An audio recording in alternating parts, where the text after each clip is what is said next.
जब तुम्हारी थकन सिर्फ 2 लफ्ज़ सुनकर उतर जाए, बेटा थक गए हो, तो समझो वो माँ है।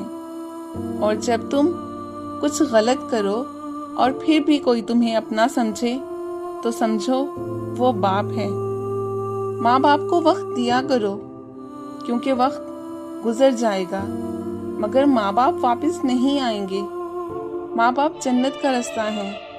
अगर वो राज़ी हैं तो यकीन रखो तुम्हारा रब भी राज़ी है, वरना दुनिया की सारी कामयाबियाँ खाली लगती हैं।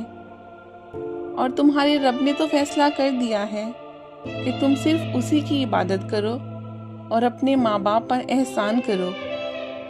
और पता है, तुम्हारे माँ बाप वो हस्तियाँ हैं जिनके साथ तुमने बचपन से लेकर बड़े होने तक का वक्त गुजारा है, लेकिन अक्सर हम बड़े होकर उनको छोटा समझने लगते हैं। हम उनकी बात बात पर चिढ़ते हैं। हम उनसे कहते हैं, अम्मी आपको नहीं पता, अब्बू आपको नहीं पता, ये ऐसे नहीं ऐसे होता है, ये ऐसे नहीं यूं होगा। हम इस बात को समझते ही नहीं कि उन्होंने ये सारा वक्त गुजारा है। आज अगर वो बूढ़े हो गए हैं, चीज़ें या शायद मुआशरा बदल गया है, सोसाइटी बदल गई है, वक्त बदल गया है, हालात बदल गए हैं, तो इसका मतलब ये नहीं है कि उनको समझ नहीं है। बस हम अपने आप को ज़रूरत से ज़्यादा बड़ा समझने लग गए हैं। तो प्लीज़ खुदारा अपने माँ बाप को इस तरह ये कहकर अजियत ना दिया करें कि आपको समझ नहीं आती।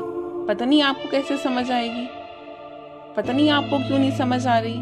उन्हें सब समझ आती है। बस अब वो ये चाहते हैं कि उनके बच्चे उनसे मोहब्बत से बात करें, वैसे ही जैसे वो अपने बच्चों के बचपन में करते थे। जब बच्चों को कोई बात समझ नहीं आती थी तो माँ बाप तंग नहीं होते थे ना। तो अब आप बड़े होकर अपना दिल क्यों तंग कर रहे हैं अपने माँ बाप के लिए? अपने माँ बाप को संभालें और उनको वही मोहब्बत दें जो उन्होंने आपको आपके बचपन में दी थी।